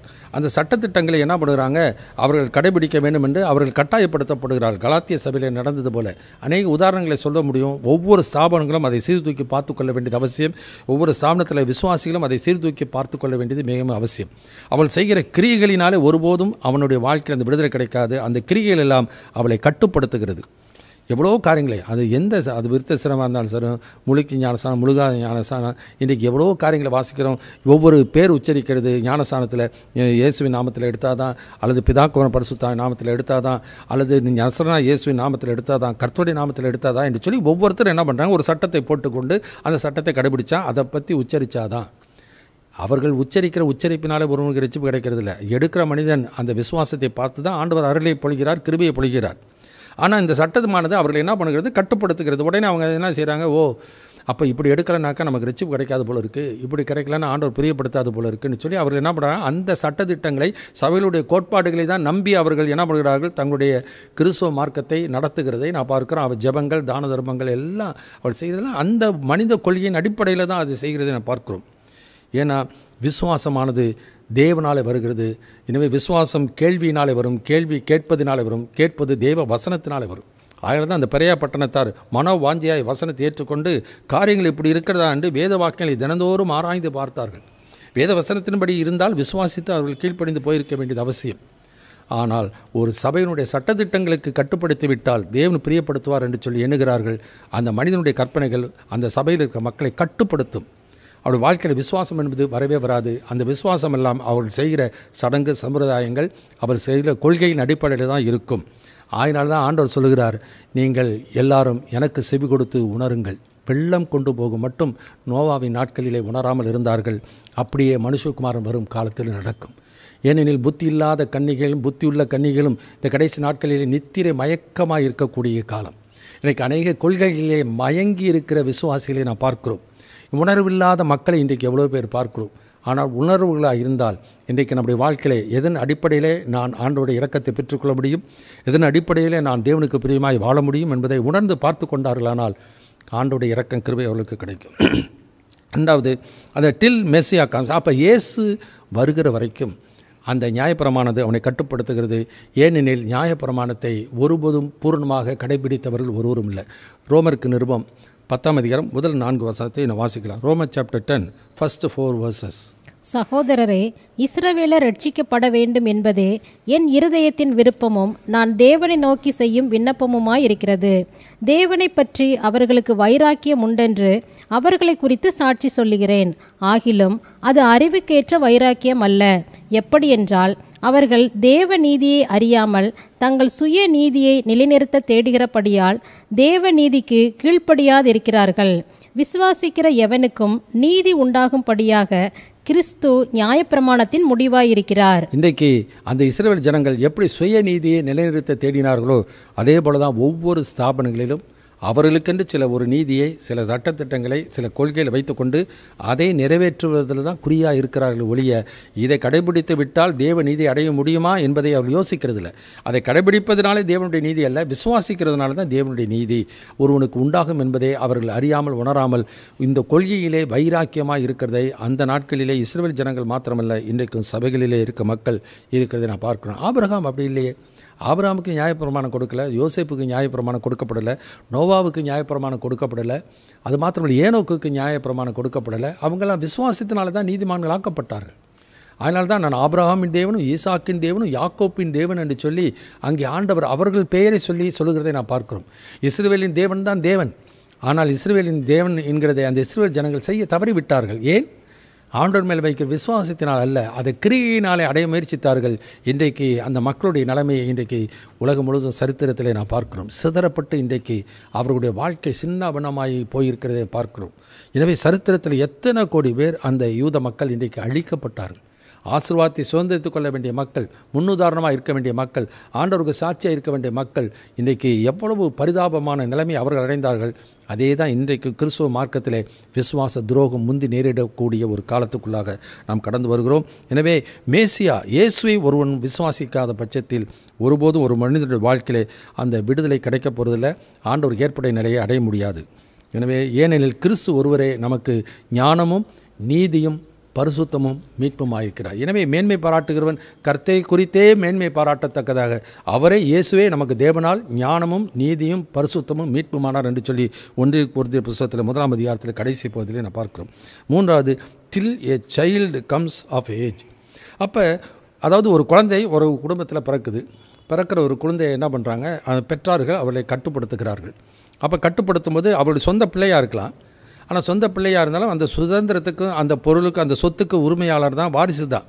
ஆனால் அந்த பிள்ளை வளர்கிற வரைக்கும் என்ன பண்ணுவாங்க, அவர்கள் கட்டுப்படுத்தப்படுவார்கள். கட்டுப்படுத்தப்படுனாக்கா இதை தொடாத, அதை செய்யாத, இது பண்ணாத, நான் உரிமையாளர் தானே, சுதந்திரவாளி தானே, அது இல்லைப்பா, உனக்கு நீ சின்ன பிள்ளை, இன்னும் உனக்கு அறியாமல் இருக்கிற, உனக்கு விவரம் தெரியாது என்று சொல்லி அந்த பிள்ளையானது என்ன பண்ணப்படுது, கட்டுப்படுத்தப்படுது. அதே மாதிரி அந்த வீட்டில் இருக்கிற அந்த வேலைக்காரர்களாக இருந்தாலும் என்ன பண்ணுறாங்க, அவளை கட்டுப்படுத்துகிறாங்க. அந்த பிள்ளை அவன் வேலைக்காரன், ஆனால் அந்த பிள்ளையோ அந்த சுதந்திரவாளி. ஆனால் இந்த வேலைக்காரர்களாக இருந்தவனுக்கு அந்த வீட்டில் இருக்கிற அந்த எந்த விதமான பொருட்களிலும் உரிமை கிடையாது, சுதந்திரம் கிடையாது. ஆனால் அந்த பிள்ளைக்கு அந்த பொருட்கள் எல்லாம், அந்த சொத்து எல்லாம் அவர்களுக்கு வரப்போகிறது, சுதந்திரவாளிகள், சொந்தக்காரர்கள். ஆனாலும் எப்படி ஒரு வேலைக்காரன் அந்த வீட்டினுடைய பிள்ளைகளை கட்டுப்படுத்துகிறானோ, அவளை எப்படி தன்னுடைய கட்டுப்பாட்டுகளை நடத்தி கொண்டு போகிறானோ, அதே விதமாக தான் நியாயப்பிரமாணமும் அந்த நியாயப்பிரமாணத்தை கடைபிடிக்கிற மக்களை கட்டுப்படுத்துகிறது, அவளுக்கு சுதந்திரத்தும் சுயாதீனத்தை கொடுக்கிறது இல்லை. ஆனால் தான் அந்த வசனத்தை வாசிக்கும்பொழுது ஒரு குழந்தை அந்த வசனத்தில் வாசிக்கலாம். 3ஆம் அதிகாரத்தில் 22வது வசனத்தை வாசிக்கலாம். அப்படி இராதபடியால் இயேசு கிறிஸ்துவை பற்றும் விசுவாசத்தினாலே பலிக்கிற வாக்குத்தத்தம் விசுவாசம் உள்ளவர்களுக்கு அளிக்கப்படும்படி வேதம் எல்லாரையும் ஏகமாய் பாவத்தின் கீழ் அடைத்து போட்டது. அதனால இந்த வசனத்தை முந்தின வசனத்தில் கூட வாசிக்கிறோம். அப்படியானால் நியாயப்பிரமாணம் தேவனுடைய வாக்குத்தத்தங்களுக்கு விரோதமா? அல்லவே. உயிரை கொடுக்கத்தக்க நியாயப்பிரமாணம் அருளப்பட்டிருந்ததானால் நீதியானது நியாயப்பிரமாணத்தினால் உண்டாயிருக்குமே. எனவே நீதியானது நியாயப்பிரமாணத்தில் வந்திருக்குமானால் அவர்களுக்கு அந்த சுதந்திரம் சுயாதீனம் கிடைச்சிருக்கும். ஆனால் வரல. அந்த 24-25 வசனத்தில் வாசிக்கும் போது தொடர்ந்து வாசிக்கிறோம். இவ்விதமாக நாம் விசுவாசத்தினாலே நீதிமான்கள் ஆக்கப்படுவதற்கு நியாயப்பிரமாணம் நம்மை கிறிஸ்துவினிடத்தில் வழி நடத்துகிற உபாத்தியா இருந்தது. கர்த்தருக்கு மகிமையுண்டாகட்டும். அது என்ன பண்ணுறதுதான் இயேசுவினிடத்தில் நடத்துகிறது. அதாவது என்னன்னாக்கா, நம்முடைய உலக பிரகாரமாக நம்முடைய வாழ்க்கையிலே பிற்காலங்களில் என்ன பண்ணுறாங்க, நல்லா படித்து தேர்ச்சி பெற்று அவர்கள் என்ன பண்ணுறாங்க, அவர் ஒரு டாக்டராகவோ ஒரு இன்ஜினியராகவோ அல்லது பெரிய ஒரு பிஸ்னஸில் ஒரு நல்ல ஒரு தொழில் செய்கிறவர்களாகவோ அல்லது நல்ல ஒரு பதவியில் வருகிறவர்களாகவோ அவர்கள் வாழ்ந்து என்ன பண்ணுறாங்க, கையின் பிரயாசங்களினாலே அவர்கள் ஆசீர்வதிக்கப்படுகிறதை பார்க்கிறோம். ஆனால் இது நேரடியாக அவர்களுக்கு வருகிறதில்லை. அந்த ஸ்கூலில் சேர்த்த உடனே அவங்க டாக்டர் ஆகிறதில்ல, ஸ்கூலில் சேர்த்த உடனே அவர்கள் இன்ஜினியர் ஆகிறதில்ல. அவங்க அப்போ தான் அடித்தளமான சில காரியங்களை அடிப்படை காரியங்களை அவர்கள் என்ன பண்ணுறாங்க, படிக்க ஆரம்பிக்கிறாங்க. அந்த படித்து அதில் வளர்ந்து வந்த பின்னதாக ஒரு குறிப்பிட்ட ஒரு வயது வந்த பின்னதாக அவர்கள் என்ன பண்ணுறாங்க, அதுக்குரிய ஒரு படிப்பை படித்து அது தேர்ச்சி பெற்று அந்த பதவியை அவர்கள் அடைகிறார்கள், அல்லது அந்த நிலைக்கு அவர்கள் உயர்ந்த நிலைக்கு வருகிறதை நான் பார்க்கிறோம். அதே விதமாக தான் ஒரு பிள்ளை பழைய ஏற்பாட்டை நியாயப்பிரமானது ஒரு சிறு பிள்ளை ஒரு முதிர்ச்சி தேர்ச்சியான நிலையை அடைய வேண்டும் என்பதற்காக அவளை கிறிஸ்துவனிடத்திலே நடத்துகிறதா இருக்கிறது என்று சொல்லி நாம் பார்க்கின்றோம். எனவே லா கண்ட்ரோல்ஸ் அதுவரைக்கும் நியாயப்பிரமானது ஒருவனை கட்டுப்படுத்துகிறது என்று சொல்லி நாம் பார்க்கின்றோம்.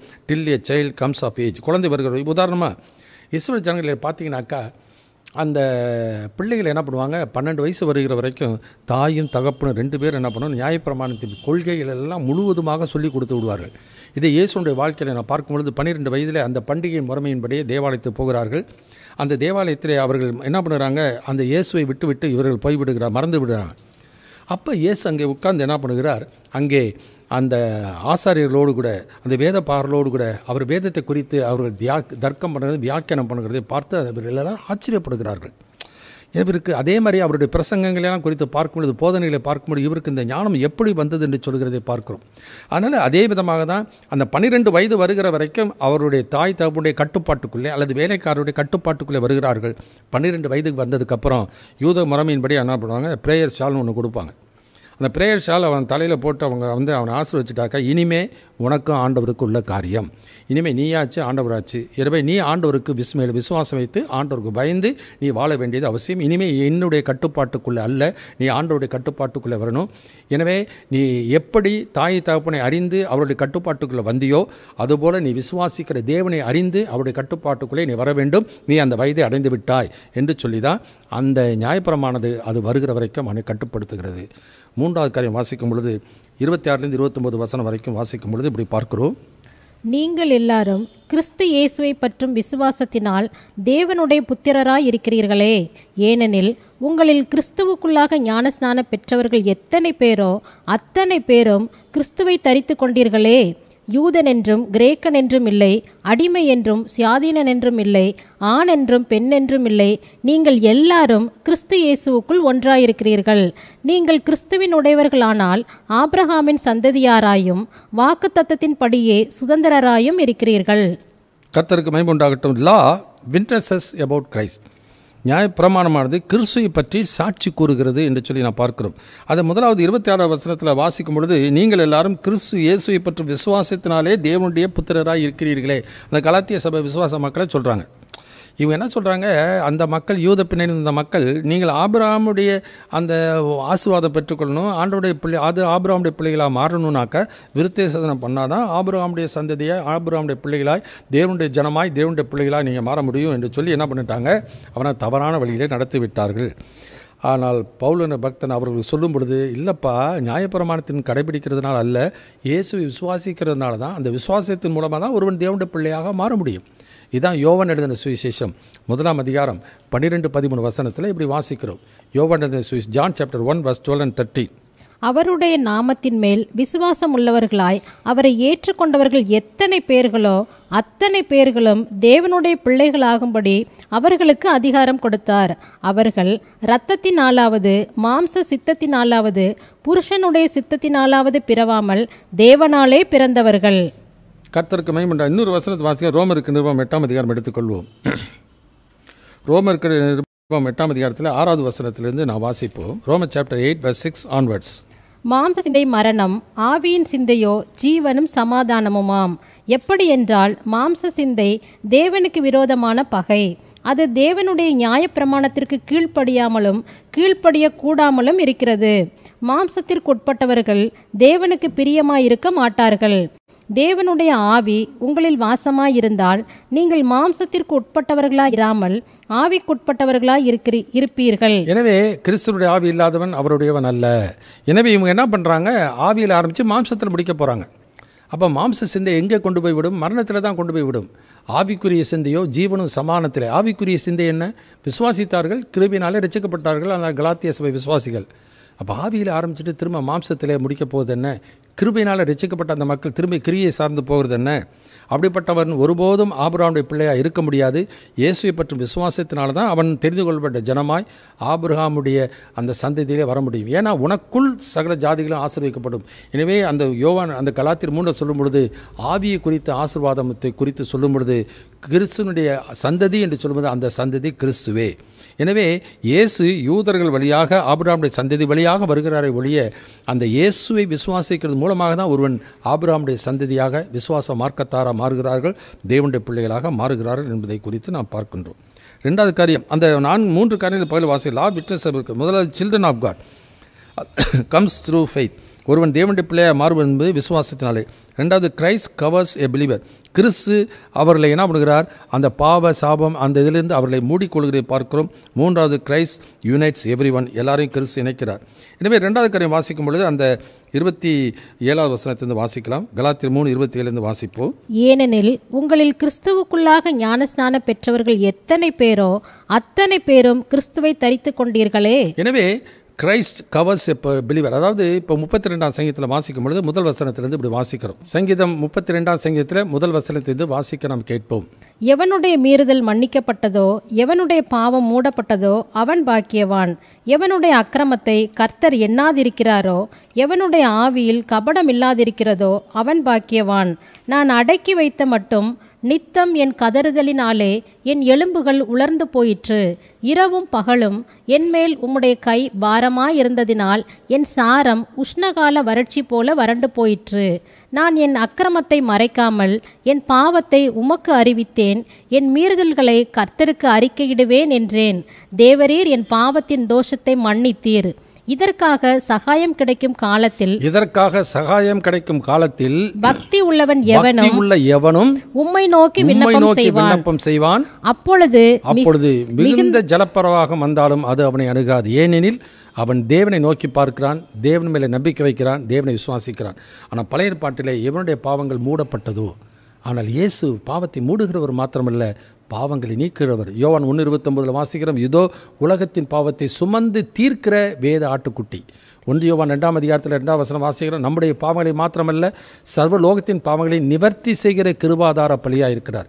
வெறும் மூடுகிறது. பழைய ஏற்பாட்டில் இனி பாவி அல்ல என்கிற ஒரு நிலைமை தான் வரும்.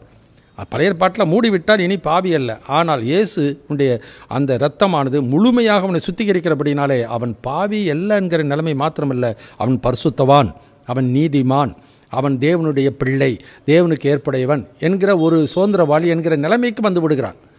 அதனால தான் இயேசுவை ஏற்றுக்கொள்ளுடைய வாழ்க்கையில் இயேசுவை தரித்து கொண்டிருக்கிறார். கொலோசியருக்கு நிருபத்திலே வாசிக்கும் பொழுது 2ஆம் அதிகாரம் 12வது வசனத்திலிருந்து இப்படி வாசிக்கிறோம். Colossian chapter verse 2:12. ஞான ஸ்நானத்தினாலே அவரோடே கூட அடக்கம் பண்ணப்பட்டவர்களாகவும் அதிலே அவரை மரித்தோரிலிருந்து எழுப்பின தேவனுடைய செயலின் மேலுள்ள விசுவாசத்தினாலே அவரோடே கூட எழுந்தவர்களாகவும் இருக்கிறீர்கள். கர்த்தருக்கு சோத்திரம். அப்ப ஞானஸ்தானத்தில்னா தண்ணீர் ஞானஸ்தானத்தில் அல்ல. ரோமர் 6:3 வாசிக்கிறோம். கிறிஸ்து இயேசுவுக்குள்ளாக ஞானஸ்தானம் பெற்ற நாம் அனைவரும்.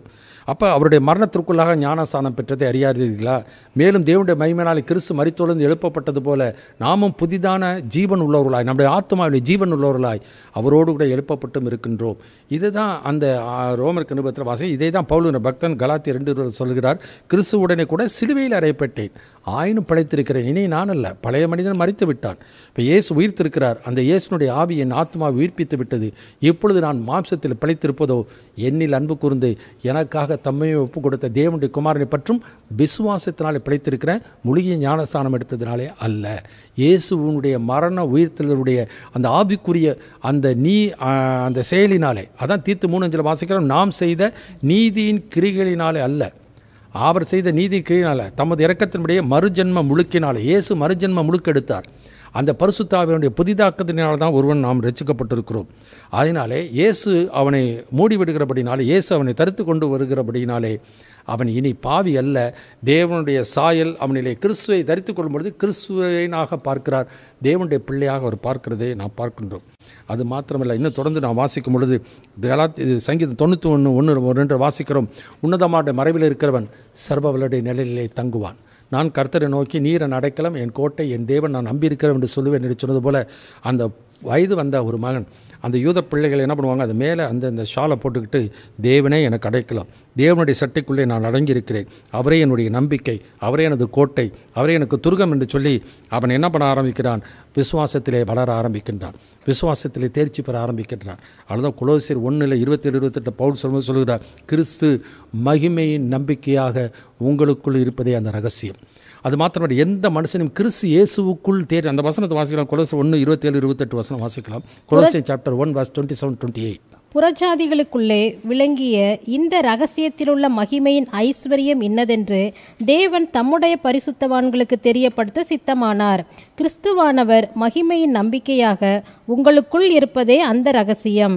எந்த மனுஷனையும் கிறிஸ்து இயேசுவுக்குள் தேறினவனாக நிறுத்தும்படிக்கு அவரையே நாங்கள் அறிவித்து, எந்த மனுஷனுக்கும் புத்தி சொல்லி, எந்த மனுஷனுக்கும் எல்லா ஞானத்தோடும் உபதேசம் பண்ணுகிறோம். எனவே எந்த மனுஷனையும் கிறிஸ்து இயேசுவுக்குள் தேறினவனாக, அவன் மெச்சூரிட்டி, அவன் முதிர்ச்சி அடைந்தவனாக நாங்கள் நிறுத்தணும் என்பதற்கு ஒரே வழி நியாயப்பிரமாணம் அல்ல. கிறிஸ்துவை ஒருவன் ஏற்றுக்கொள்கிறதுனாலே, அவன் கிறிஸ்துவை தரித்துக் கொள்ளுகிறதுனால தான் அவன் அந்த கிறிஸ்துவின் மூலமாக அந்த தேர்ச்சியை அடைய முடியும், முதிர்ச்சி அடைய முடியும். ஆனால் கடைசியாக நாம் வாசிக்கும் பொழுது அங்கே வாசிக்கிறோம், கிரைஸ்ட் யுனைட்ஸ் எவ்ரி ஒன், கிறிஸ்து எல்லாரையும் இணைக்கிறார் என்று சொல்லி நான் பார்க்கிறோம். இப்போ யூதர்கள் ஆண்டவராலே தெரிந்து கொள்ளப்பட்ட மக்கள், ஆபிரகாமுடைய சந்ததி என்று சொல்கிறார்கள். தேவன் அவர்களுக்கு நியாயப்பிரமாணம் கொடுத்தார். எனவே அந்த ஆசீர்வாதம் யூத மக்களுக்கு தான் வரும். தேவன் எங்களுக்கு வாக்கு கொடுத்திருக்கார், தேசத்தை தருவேன் என்று சொல்லி, அது பாலும் தேனும் ஓடுகிற தேசம் என்று சொல்லிக்கொண்டே இருந்தார்கள். ஆனால் இன்றைக்கு அவர்கள் கீழ்ப்படியாமல் போனபடினாலே அவர்கள் சிதறப்பட்டு போய்விட்டார்கள். இன்றைக்கு இயேசு அவர்களுக்கு மறுபடியும் அந்த மனம் திரும்புங்கள், பரலோக ராஜ்யம் சமீபத்திருக்குது என்று சொல்லி அந்த சுவிசேஷத்தை அறிவிக்கும் பொழுது அப்பொழுது அவர்கள் மனம் திரும்பல, இயேசுவை சிலுவையில் ஆணிடித்து கொன்று விடுகிறார்கள். எனவே இப்பொழுது அந்த இயேசு, யூதரால் புறக்கணிக்கப்பட்ட அந்த இயேசுனுடைய நற்செய்தியானது புறவினத்தாருக்கு அறிவிக்கப்படுகிறது. புறவினத்தார் மத்தியிலே பவுல் போய் ஊழியம் செய்கிறார். அந்த இயேசுவை அவர் விசுவாசத்தை ஏற்றுக்கொள்கிறார்கள். அந்த நியாயபரமான மக்களுக்கு, அந்த யூத மக்களுக்கு கிடைக்காத பாக்கியம், அதைவிட உன்னதமான ஒரு ஆசீர்வாதம் புறவினத்தாருக்கு இயேசு மூலமாக கிடைத்து விடுகிறது. இப்போ அந்த பழைய ஏற்பாட்டுக்கு முன்னதாக, பழைய ஏற்பாட்டில் விசேஷமாக நியாயப்பிரமாணத்துக்கு முற்பட்ட அந்த ஆபேலாக இருந்தாலும், அல்லது ஏனோக்காக இருந்தாலும், நோவாவாக இருந்தாலும், ஆபிரகாமாக இருந்தாலும், ஈசாக்கு, யாக்கோப்பு, யோசேப்பு, இவர்கள் எல்லாரும் இன்றைக்கு என்ன பண்ணுறாங்க, விசுவாசத்தினால தான் ஆண்டவருக்குள்ளாக தேவனுடைய ஜனமாய் மாறுகிறார்கள். அதற்கப்புறம் நியாயப்பிரமாணம் வருகிறது. நியாயப்பிரமாணம் வந்த காலத்திலும் ஆண்டவர் மேலே விசுவாசம் வைத்து யார் போகிறார்களோ அவர்கள் தான் ஆண்டவருக்கு ஏற்புடைய மக்கள், ஆண்டவரால் தெரிந்து கொள்ளப்பட்ட மக்கள். அவர்களுக்கு தான் ஆண்டவருடைய ஆசீர்வாதம் அவர்களுக்கு கிடைக்கிறது.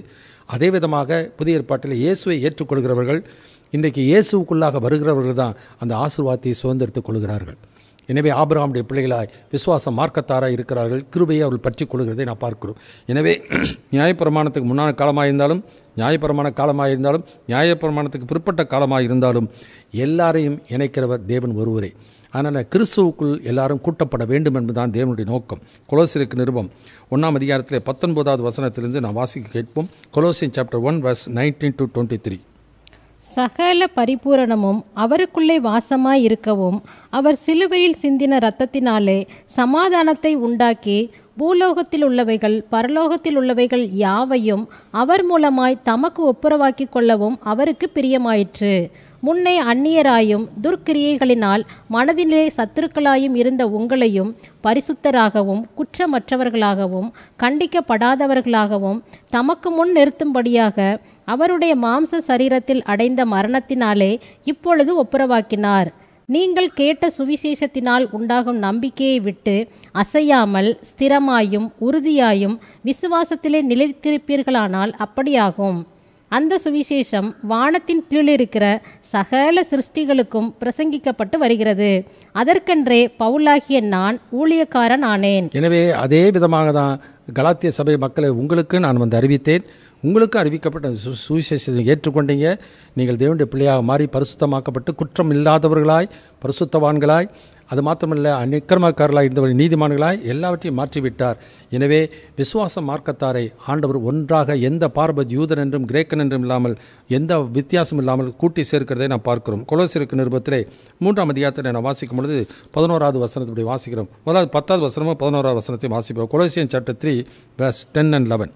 தன்னை சிருஷ்டித்தவருடைய சாயலுக்கொப்பாய் பூரண அறிவடையும்படி புதிதாக்கப்பட்ட புதிய மனுஷனை தரித்து கொண்டிருக்கிறீர்களே. நல்லா கவனிங்க. சிருஷ்டித்தவருடைய சாயலுக்கு ஒப்பாய், அந்த சாயல் என்ன? மெய்யான நீதியிலும் பரிசுத்தத்திலும் தேவனுடைய சாயலாக சிருஷிக்கப்பட்ட புதிய மனிதனை தரித்து கொண்டிருக்கிறீர்களே.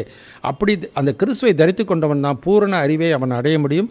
பூரண அறிவை அடிம்படிக்கு புதிதாக்கப்பட்ட புதிய மனுஷனாகிய அந்த நீதிமான்கள் ஆக்கப்பட்ட பரிசுத்தவான்கள் ஆக்கப்பட்ட ரட்சிக்கப்பட்ட மக்களை அந்த இயேசுவை நாம் தரித்து கொண்டிருக்கிறீர்களே. அடுத்த வசனத்தை வாசிக்கலாம். அதிலே கிரேக்கன் என்றும் யூதன் என்றும் இல்லை, விருத்த சேதனம் உள்ளவன் என்றும் விருத்த சேதனம் இல்லாதவன் என்றும் இல்லை, புற ஜாதியான் என்றும் புற தேசத்தான் என்றும் இல்லை, அடிமை என்றும் சுயாதீனன் என்றும் இல்லை, கிறிஸ்துவே எல்லாரிலும் எல்லாமுமாய் இருக்கிறார். கர்த்தருக்கு மகிமை உண்டாகட்டும். அதனால தான் எபேசியரில் 2ஆம் அதிகாரத்தில் சொல்லும்பொழுது ஆண்டவர் என்ன பண்ணுகிறார்? எல்லாரையும் ஒன்றாக சேர்த்து இணைக்கு ஆண்டவர் என்ன பண்ணுகிறார்? அது 2ஆம் அதிகாரத்தில் அது விசேஷமாக வாசிக்கலாம்.